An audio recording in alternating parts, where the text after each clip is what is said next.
성경 하나님께서 우리들에게 주시는 말씀의 제목을 함께 나누기로 원합니다. 믿음으로 부르는 이름 예수님. 다시 한 번 더 해볼까요? 믿음으로 부르는 이름 예수님.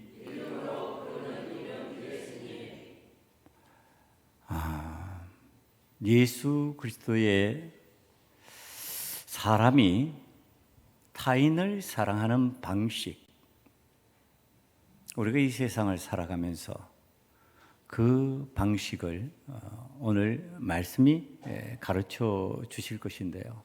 우리가 사랑 그러면서 세상에서 사랑 타령을 참 많이 하는데 그 사랑이라고 하는 것이 우리들에게는 어떤 모습이 되어야 되는지 오늘 말씀이 가르쳐 주실 겁니다. 오늘 이 제목대로 믿음으로 부르는 이름 예수님, 이걸 사도 바울이 가르쳐 주고 싶어 하는 거지요. 그래서 사도 바울이 기록한 서신들, 믿음을 권면하는 내용들 어떤 것일까요?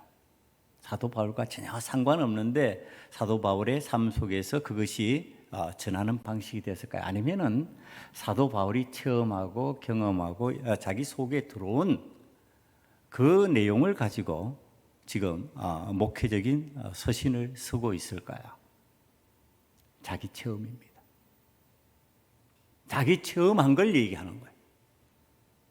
자기가 예수님을 만난 것을 얘기하고 있는 거예요. 자기가 예수님을 만나고 나니까 하고 싶은 것을 얘기하는 거예요. 그러니까 예수님을 만나지 않으면 할 수 없는 일이에요. 예수님을 만나지 않으면 하고 싶어도 안 되는 일이에요. 이건 예수님을 만난 사람, 사도 바울이 할 수 있는 내용의 말씀이 오늘 우리에게 나타나는 겁니다.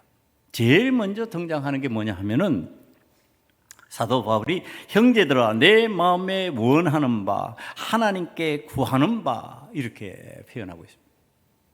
내 마음에 원하고 있는 바 하나님께 구하는 바.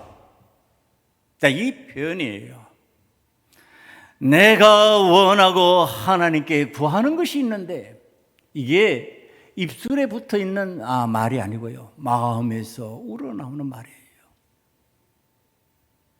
내가 체험한 거 있는데, 내가 새롭게 안 거 있는데, 내가 예수님을 새롭게 알았는데, 내가 예수님을 새롭게 만났는데, 그거 내 마음에 여러분들에게 잘 알려주고 싶어요. 하나님께 간구하여서 그것을 잘 알려주고 싶어요. 지금 그 얘기입니다. 여러분, 여기에 무엇이 있습니까? 사도 바울의 이렇게 안타까운 마음, 사도 바울이 타인을 바라보는 시각이 있는 거예요. 이게 목회적 마음이에요. 목회자가 내 마음에 원하는 바가 없고 하나님께 구하는 바가 없는 사도 바울의 생각과 같은 방향성이 없으면요, 복음을 전하는데 실패할 수밖에 없습니다. 이 복음을 전하는 그 내용 속에는요, 내 마음에 원하는 바 하나님께 구하는 바, 내 마음이 원하고 하나님 앞에 간구하면서 내 마음의 소원이기도 하고 하나님 앞에 간구하며 기도하는 내용이기도 한 그 내용, 그게 지금 사도 바울이 하고 싶은 일이에요. 그게 뭐냐? 그들로 구원을 받게 하고 싶다.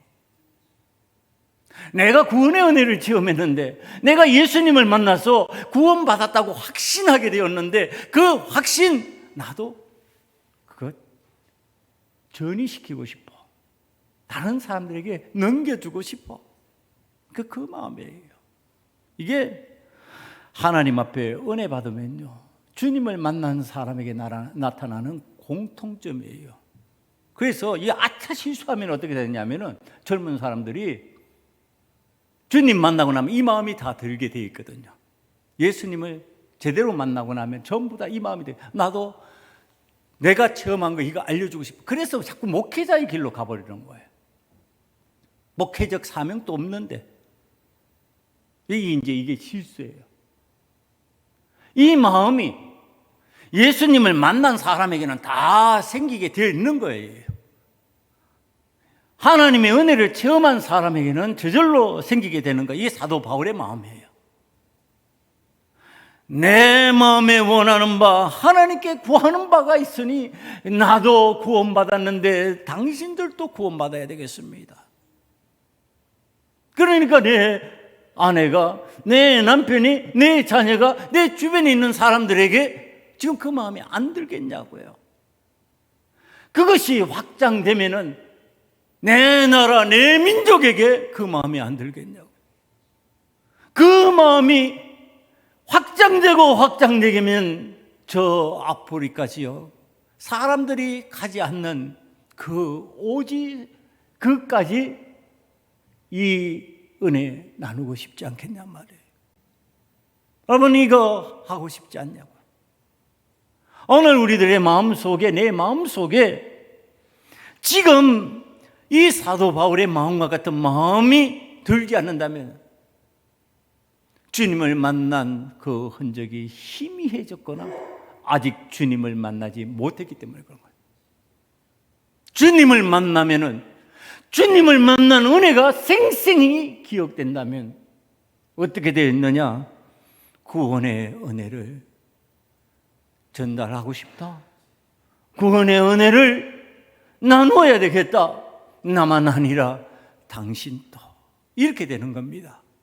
사랑하는 성도 여러분, 저와 여러분은 이 구원의 은혜 체험한 것이 계속 잘 유지되는 자가 되기를 간절히 축원합니다. 그 은혜가 있어야 되는 거예요. 계속 유지하려고. 그러니까 신앙적 은혜의 체험을 유지하기 위해서 어떻게 해야 되느냐? 이 사도 바울처럼 해야 된다는 겁니다. 그래서 사도 바울이 내가 정언하노니, 이렇게 그 다음에 넘어가는 겁니다. 내가 정언한다. 이 정언이라는 단어는요, 여러분들도 아시잖아요. 이게 법정 용어예요. 일반 생활할 때는 정언이라는 단어를 잘 사용하지 않습니다. 그 법정에서 정언한다라고 하는 단어를 많이 씁니다.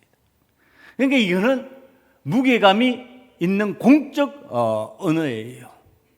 그러니까 일상생활에서 주고받으면서 정언이라는 말을 별로 사용할 필요도 없고 잘 사용하지 않아요. 그러나 공적인 장소에서, 법정에서 무게감을 가지고 사용하는 겁니다. 그러니까 이 사도 바울이 정언하노니 이렇게 표현하는 것은요, 가볍게 얘기한다는 뜻이 아니에요. 무거운 마음으로 하나님의 법정 앞에서, 하나님이 심판하는 그 심판대 앞에서 내가 정언한다, 지금 그 뜻이에요. 하나님께서 나를 심판하실 때, 우리를 심판하실 때 그 심판대 앞에 선 것처럼 내가 당신들에게 정언한다. 이 정언하는 내용, 십자가의 복음입니다. 십자가의 은혜입니다. 십자가의 능력입니다. 이 십자가로 인하여서 사도 바울이 새 삶을 살기 시작하거든요. 갱생의 삶이에요. 이전과 전혀 다른 방식의 삶이에요. 방향을 그렇게 바꿀 수밖에 없어요. 왜? 십자가를 체험하고 나면 방향 전환이 일어나는 겁니다. 십자가가 방향을 바꾸게 만드는 은혜의 역사로 나타나는 겁니다. 그러니까 예수를 멀리하던 사람이 예수님을 가까이, 교회를 멀리하던 사람이 교회 안으로, 다른 사람들을 하나님의 은혜 안으로 끌어들이던 일을 부담스러워하던 사람이 쉽게 그 일을 감당하는 방향 전환의 역사가 나타나는데, 여러분, 이것이 사도 바울이 스스로 체험한 바예요. 체험했는데, 자, 이제 사도 바울은 이 유대인, 자기와 같은 핏줄의 사람들, 이 이스라엘 민족 공동체에 관해서 너무나도 잘 알고 있습니다. 왜? 자신이 그 속에 들어가 있는 사람이니까. 그 속에서 체험한 게 있어요. 그 속에서 체험한 게 있는데 그건 뭐냐 하면은, 이거 예수님을 잘못 알면서 예수님을 믿는 믿음이 결여된 채 그들이 신앙생활을 한다고 하고 있구나. 이 사도 바울이 그랬거든요. 예수에 대해서는 알고 있기는 한 것 같은데 잘못된 알미였어요. 그러면서 하나님의 뜻을 몰랐어요. 예수님을 왜 보냈는지, 예수님이 보낸 이유가 다가오지 않았어요. 그러니까 어떻게 해요? 예수 믿는 사람들을 잡아서 결박해서 죽여도 괜찮고 감옥에 보내고 흩어지게 만들고, 이것이 내 사명이다 생각하고 열심히 했죠. 그거 정말로 열심히 했죠. 정말로 열심히 하다가 자신이 십자가의 주님을 만난 거예요. 그러면서 깨달은 거죠. 이 잘못된 열심이고 하나님을 믿고 하나님의 의를 내가 가로막는 역할을 했구나. 하나님의 의는 죄 없으신 하나님이 이 땅에 오셔서 인간의 모습을 입고 인간의 죄값을 대신 치르고 죽으심으로써 죄에서 해방시켜 주시는 은혜와 긍휼인데, 그거 부정하는 거였어요. 아니, 무슨 십자가? 십자가는 로마의 형틀이지. 그 십자가는 수치스러운 거지. 그 십자가가 가문에 들어오면 그 순간부터 쫄딱 망하는데 무슨 십자가는 십자가? 이렇게 인식하고 있었던 거지. 그러니까 거기에는 십자가에 하나님의 은혜가 임한 내용을 몰랐어요. 예수님을 제대로 만나기 전에. 십자가에 하나님의 의가 있는 줄 몰랐어요. 그 십자가가 나를 구원하는 은혜의 역사라는 것을 몰랐어요. 그런데 나는 열심히 있어요. 자, 이게 신앙 공동체에서 굉장히 조심할 일입니다. 나는 신앙인으로서 열심히 있는 것 같아. 남들 보기에도 저는 참 크리스찬이야, 이렇게 표현해요. 저는 믿음 생활 잘하는 사람이야. 세상 사람들이 볼 때 그렇게 본다는 거예요. 교회 생활 교회 생활하고 주일 빠지지 않고 교회 나오고,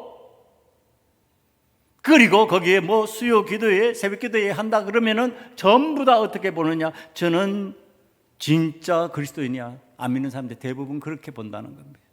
열심히 그렇게 있다는 것은 그런 의미입니다. 그런데 거기에 진짜 십자가의 주님을 만난 처음이냐, 이 문제를 지금 얘기하는 겁니다. 사도 바울 그거 없을 때, 십자가의 주님을 만나지 않았을 때요, 그 주님을 체험하지 않았을 때 그는 열심히 여전히 있었어요. 하나님을 믿는다 하고 하나님 앞에서 예수 믿는, 십자가의 예수를 믿는 사람들을 핍박하며 다녔어요. 그게 하나님의 의를 가로막는 일이고, 그게 자기 의인 줄 모르고 하나님의 영광을 가로막고 하나님의 뜻을 가로막는 일인 줄 모르고 했다는 거예요. 지금 그걸 예수 안 믿는 이스라엘 공동체를 바라보면서, 신앙 공동체를, 신앙생활하는 그 공동체라고 하는 그 공동체를 바라보면서 사도 바울이 안타까워하는 거예요. 하나님 앞에서 여러분, 우리들이 신앙생활을 하면서 주의해야 될 내용입니다. 하나님께서 우리에게 십자가 사건을 주셨는데요, 이게 믿음으로 안 받아들여지면, 여러분, 하나님 앞에서 주님이 나를 위해서 죽으시고 주님이 나를 위해서 십자가를 지시고 나는 주님의 은혜로 구원받은 그리스도인이 되었다라고 하는 것이 안 받아들여지면 어떤 사람이 될 수 있다고요? 열심은 있으나 하나님의 의를 가로막는 사람, 하나님의 영광을 가로막는 사람, 하나님의 뜻을 거역하는 사람이 될 수 있다는 뜻이에요. 그러니까 우리는 반드시 어떻게 해야 된다고요? 십자가의 은혜를 체험해야 된다고요. 사랑하는 성도 여러분, 우리는 십자가의 은혜를, 주님의 그 구원의 은혜를 반드시 체험해야만 됩니다. 체험하지 않는 교인은 어떻게 될 수 있냐? 열심은 있으나 바른 믿음이 없으므로 자신의 의를 통해서 하나님의 의를 이룰 수 있다고 잘못 생각하고 하나님의 의를 가로막는 사람, 십자가를 의미 없이 만들어버리는 사람, 주님의 십자가가 아무 공로도 없이 만들어버리는, 주님을 대적하는 신앙인이 될 수 있다는 뜻입니다.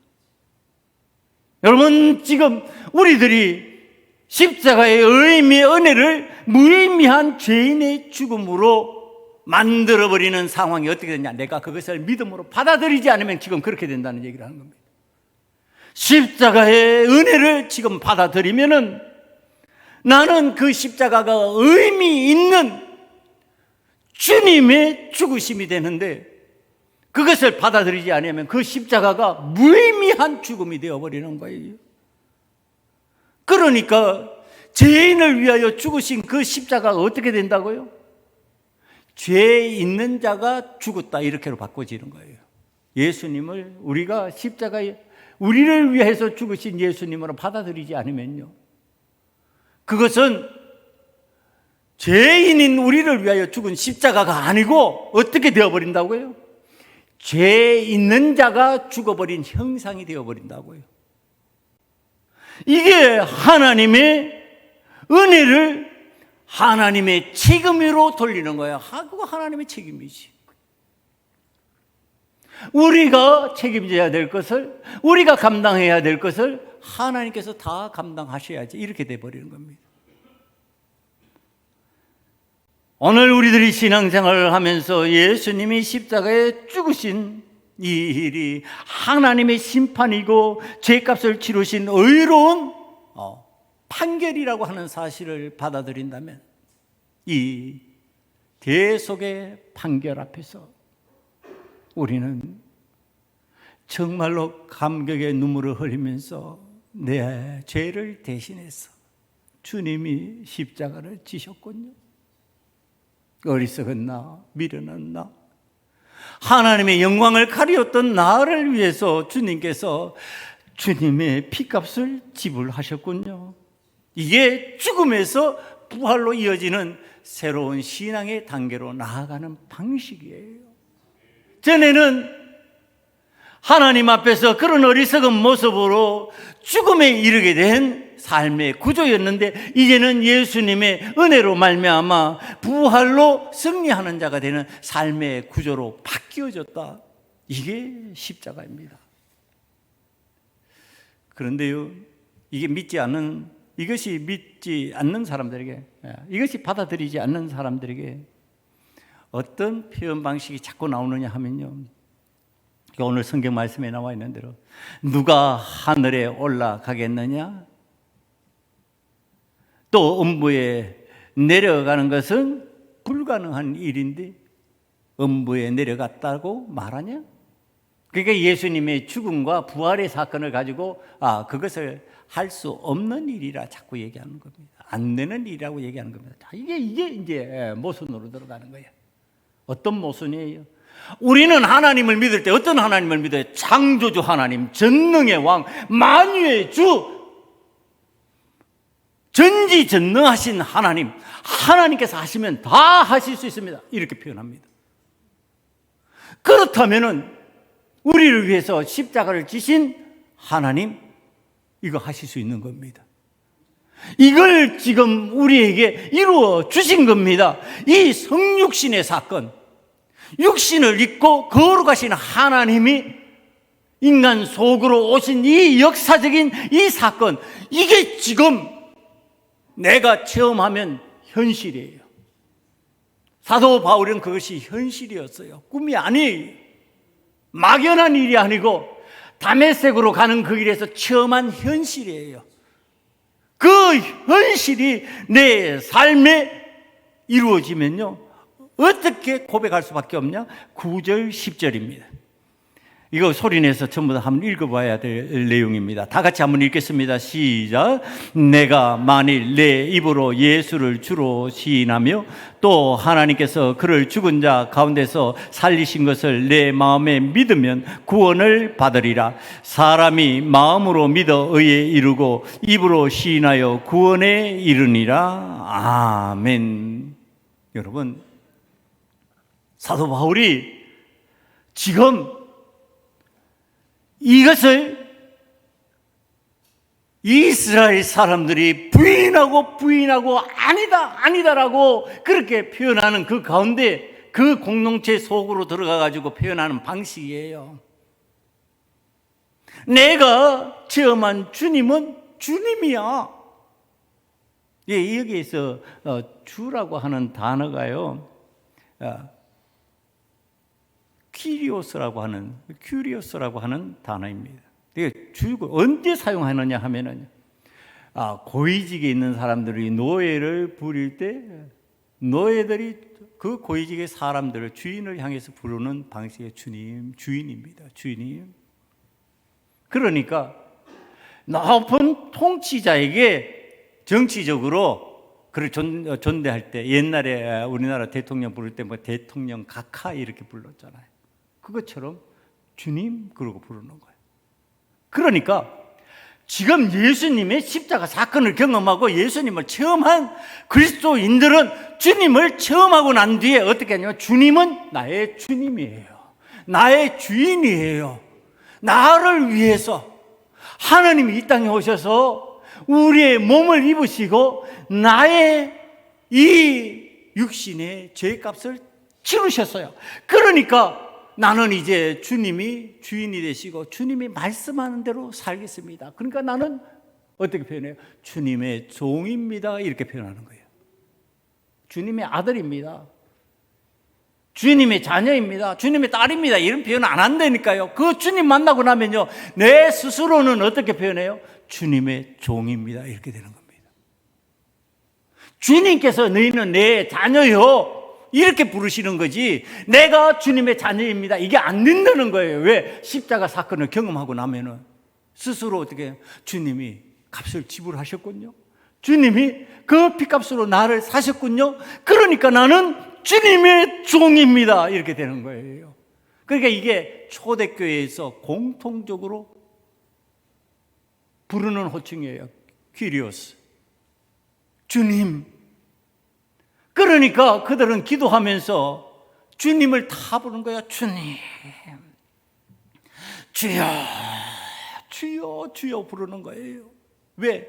체험했거든요. 성령으로 체험을 하고 나니까, 주님을 만나고 나니까 주님이 나의 주인이십니다. 주님을 위해서 나는 죽을 수 있는 종입니다. 주님이 내 피값을 대신해서 나를 사셨으니 나는 주님 마음대로 해도 됩니다. 그러니까 어떤 환난도, 어떤 고난도, 어떤 환경도 두려워하지 않고 다 들어가는 거예요. 그러니까 십자가의 화형에 처해져도 나는 주님 뜻이라면 감당합니다. 이렇게 되는 거고요.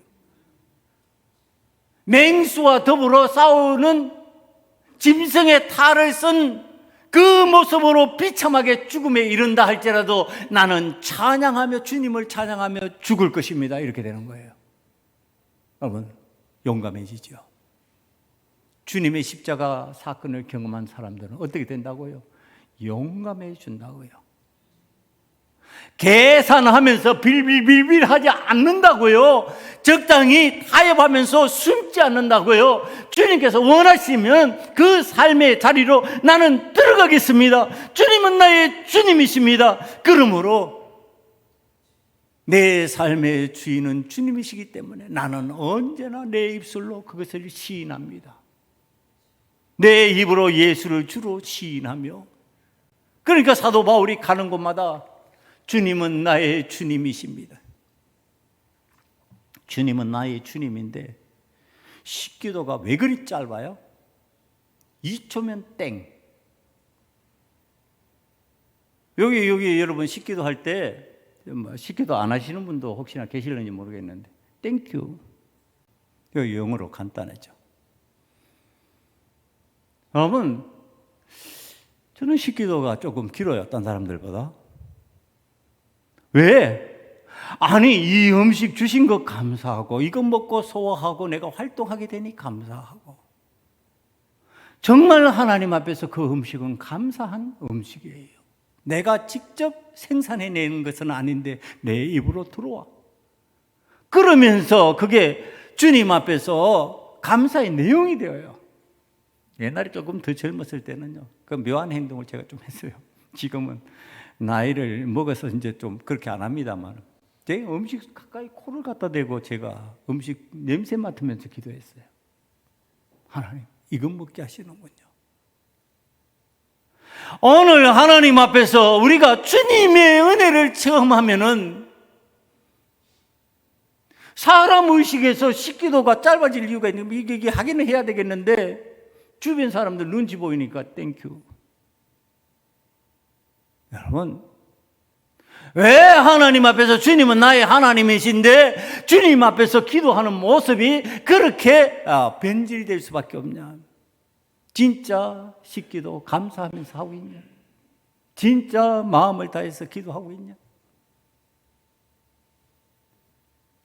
오늘 우리들이 하나님 앞에서 주님이 나의 주님으로 인정되면은 입으로 시인하고 밖으로 표현된다는 겁니다.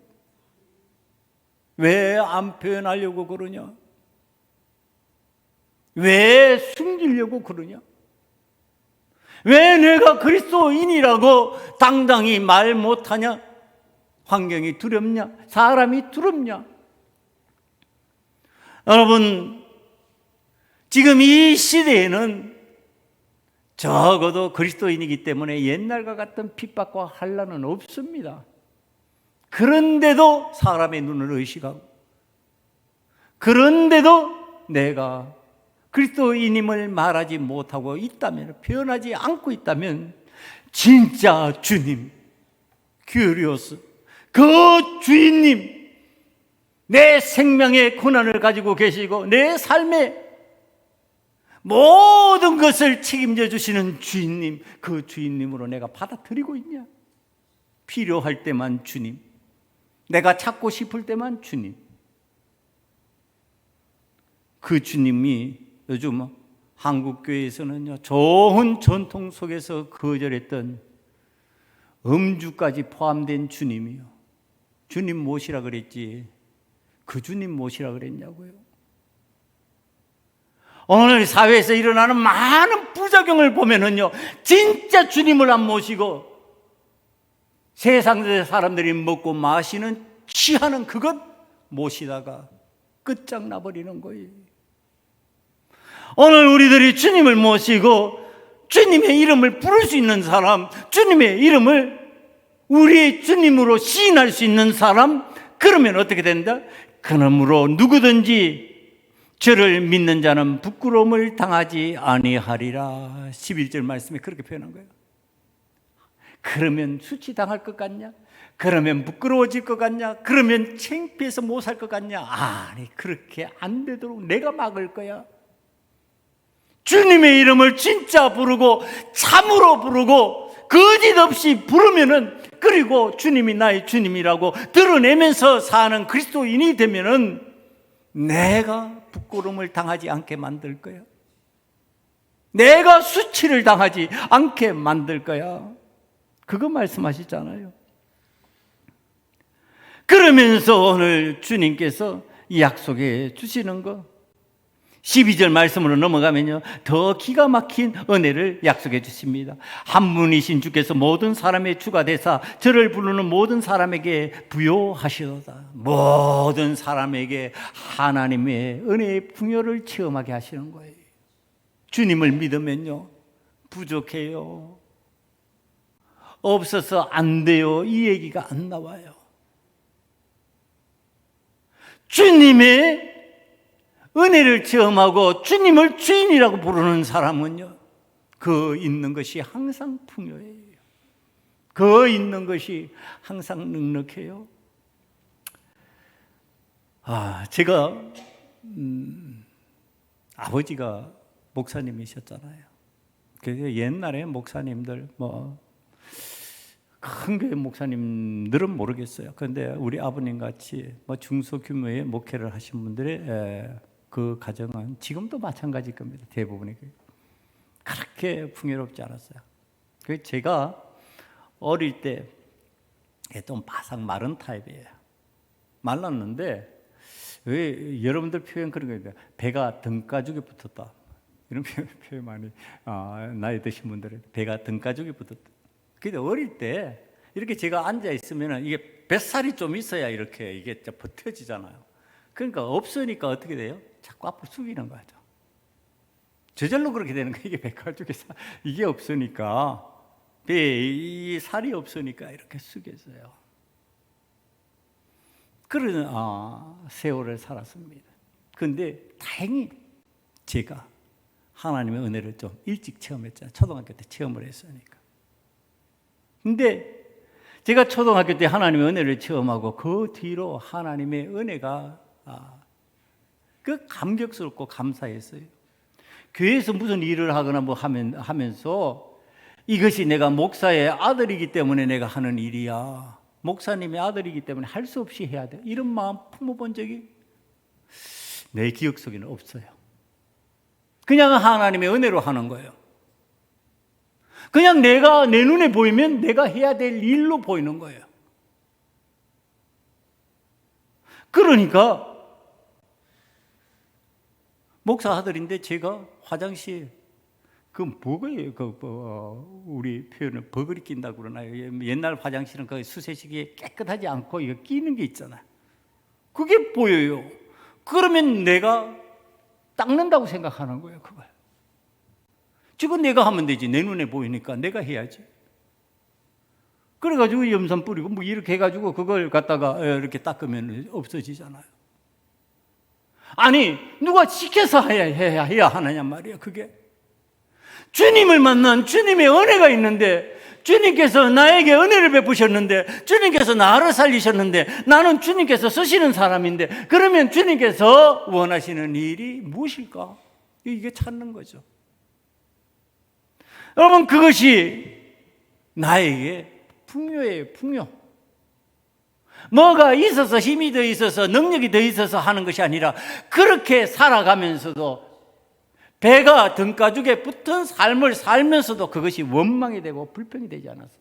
어머니가 작은 교회를 청빙받아서 간 적이 있어요. 자, 여기 사례가 잘 안 나오는 거예요. 더군다나 회계가 재정을 중간에서 슬쩍 해가지고 목사 사례비를 잘 안 주는, 목사님 사례비 잘 안 주는 그런 교회 구조예요. 그런데 청년들이 교회에 나오고 이러니까 주일날 이게 어머니가 식사를 준비하잖아요. 식사를 준비하는데 국수를 사면 돈이 없으니까 국수가 싸잖아요. 국수를 장만한. 그러면 이 청년들이 또 눈치 없이 사모님 한 그릇 더 이러는 거예요. 그러면 어머니가 그게 부담스럽죠. 그럼 어머니는 못 드시는 거야, 못 드시는 거야. 그런 환경, 그런 조건 속에서 그럼 나도 그 국수 먹는 데 뭐 난들 딴 거 먹었겠냔 말이야. 그 국수 먹었잖아요. 그렇게 살았잖아요. 그렇게 살았는데 그게 원망이 되어본 적이 없어요. 그게 불평이 되어본 적이 없어요. 그런가 보다지. 여러분, 오늘 우리들이 살아가는 이 환경이 얼마나 좋은 환경이냔 말이야. 목사님들마다 이 교회 보여주면요 전부 다 감탄을 해요. 감탄. 아니, 사랑의 교회 다니는 사람이 여기 돌아보고 하는 소리가 우리 교회 예배당보다 더 예쁜 것 같아요. 표현이. 뭐가 부족해? 뭐가 안 되는 거예요? 뭐가 없는 거예요? 아니, 그게 왜 우리가 하나님 앞에서 스스로 풍요를 체험하지 못하고 늘 부족하고 늘 없고 늘 원망으로 들어가 볼 수밖에 없는 그런 구조가 되어 있냔 말이에요. 진짜 주님 만난 거 맞냐? 진짜 주님의 은혜 체험한 거 맞냐? 주님의 은혜 체험하면은 남들은 없어서 어떻게 힘들어서 없어서 그런데 괜찮아요. 견딜만 해요. 이겨낼만 해요. 오늘 사랑하는 성도 여러분들에게도 십자가의 은혜가 임하시기를 간절히 축원합니다. 그 은혜 체험하면요, 입에서 불평이 나올래야 나올 수가 없어. 십자가보다 더한 게 어디 있냐 말이에요. 내 속에 원망이 나올 내용 자체가 없는 거예요. 이제 그 주님을 나의 주님으로 불러요. 그러면 그게 우리가 감당할 수 없는 크나큰 은혜가 임하는데, 그게 구원의 은혜예요. 요엘서 2장 32절에 나오는 내용이에요. 누구든지 여호와 이름을 부르는 자는 구원을 얻으리니. 이거 그런데 안 불러요? 뭐 세상 살아가면서 부를 게 그냥 그렇게 많아서 주님 부르는 시간이 그렇게 없냐는 거예요. 수시로 불러야 되는데, 주님 주님 주님. 어린애들 보니까 끊임없이 부르는 게 뭐예요? 엄마 엄마 엄마. 이래도 엄마 저래도 엄마.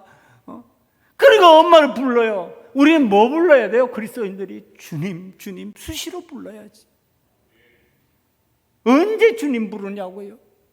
뭐 할 때 주님 부르시냐고요? 오늘 주님의 이름을 부르는 자는 누구든지 구원을 얻으리라. 뭐를 믿으면서? 십자가의 은혜를 믿으면서. 십자가의 은혜를 믿으면서 이거 불러야 돼요. 그러면 이 요엘서라고 하는 것이 하나님의 진노를 나타내던 말씀이잖아요. 하나님의 진노 가운데서도 주의 이름을 부르는 자는, 믿음으로 주의 이름을 부르는 자는 어떻게 된다고요?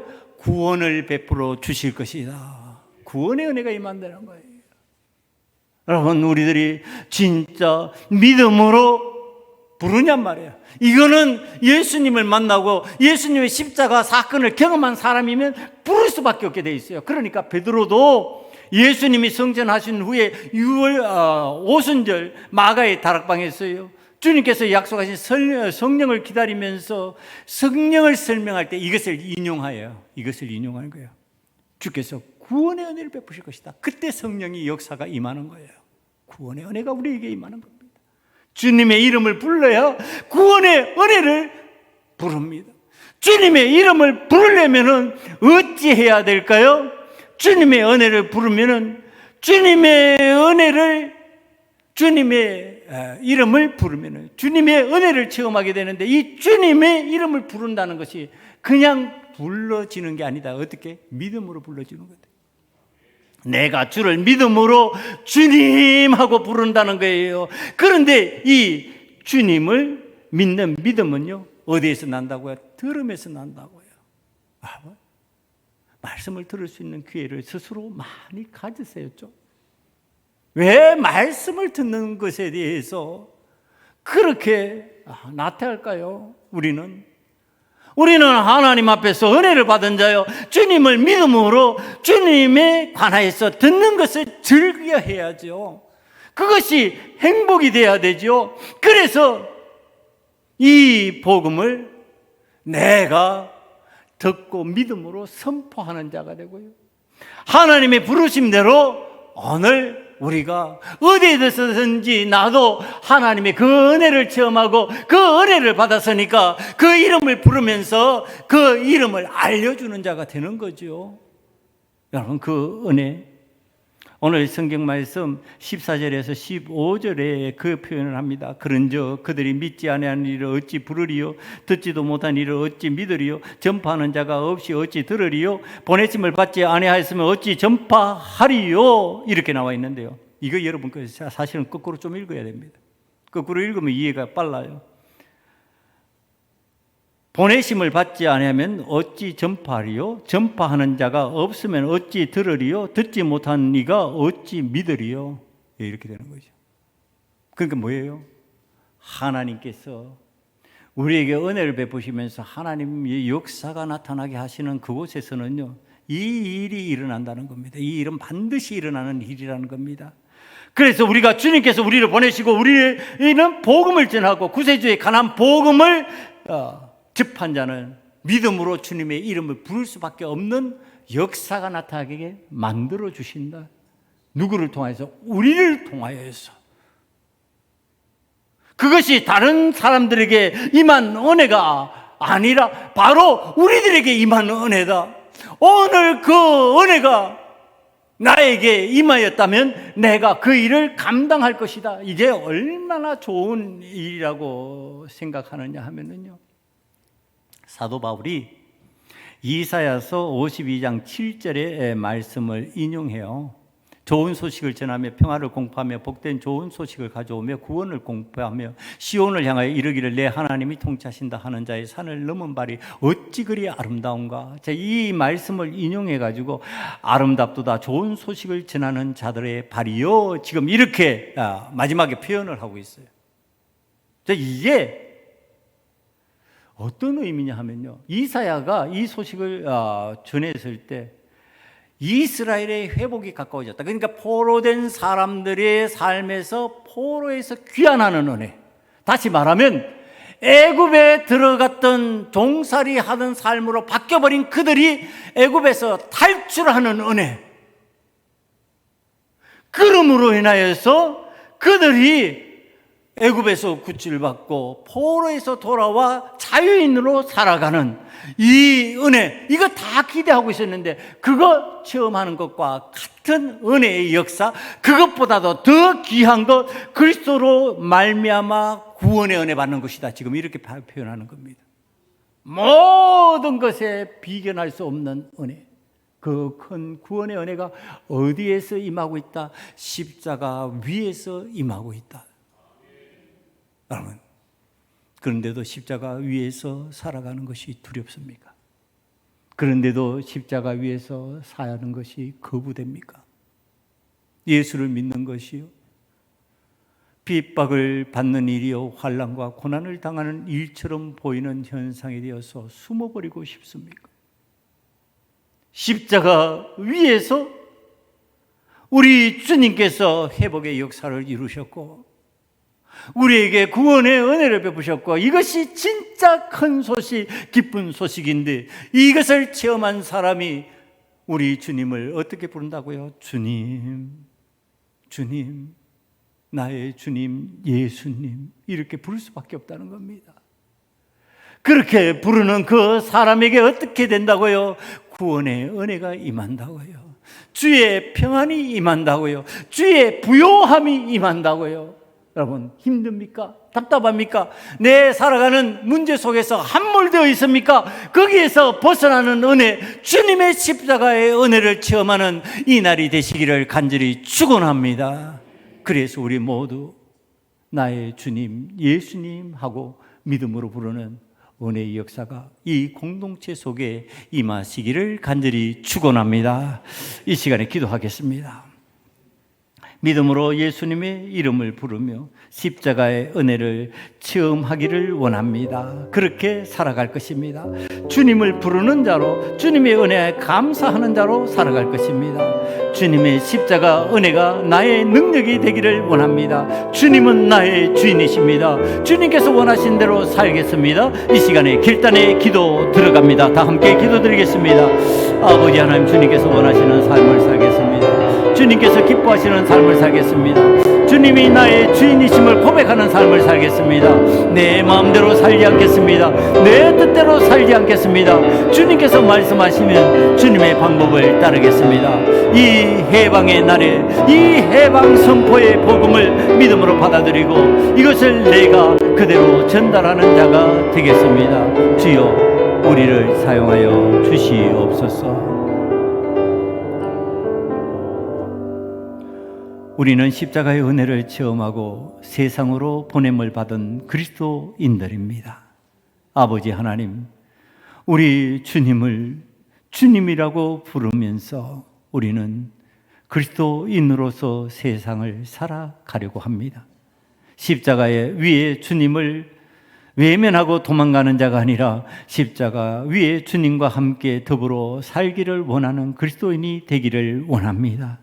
아버지 하나님, 우리 소금언약교회에 이 은혜가 임하여서 용감한 그리스도인들, 믿음으로 승리하는 그리스도인들, 세상을 변화시켜 나가는 그리스도인의 능력이 임하게 만들어 주시옵소서. 주의 복음으로 인하여서 하나님의 교회가 변화되고 이 나라 이 땅이 변화되기를 원하오니 주여, 주의 복음이 저희를 변화시키는 은혜 나타나게 만들어 주시옵소서. 예수님 이름으로 감사하며 기도드리옵나이다. 아멘.